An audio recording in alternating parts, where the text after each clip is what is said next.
امام قرطبی رحمۃ اللہ تعالی علیہ فرماتے ہیں کہ ایک بڑا ماہر حکیم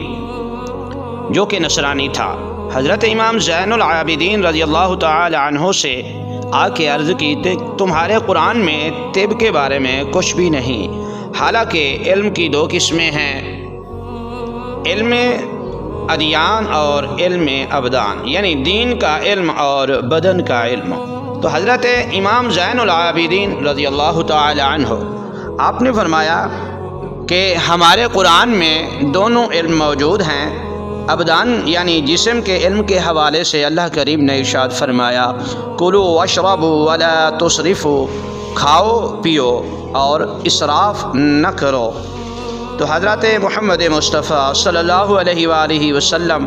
یعنی میرے نانا جان نے فرمایا ما ملا ابن آدم وعاء شر من بطنہ، کسی برتن کو بھرنا اتنا برا نہیں جتنا پیٹ کے برتن کو بھر دینا برا ہے۔ یحسبی لقمات، بندے کے لیے چاند لقمے کافی ہیں، یقمنا صلبہ، جو اس کی پشت کو سیدھا رکھ سکیں۔ جب یہ باتیں ہوئیں تو وہ نصرانی طبیب کہنے لگا ما ترک کتابکم ولا نبیکم لجالیانوس شیئا، تمہارے قرآن نے اور تمہارے نبی نے جالیانوس کے لیے پیچھے کوئی طب چھوڑی نہیں۔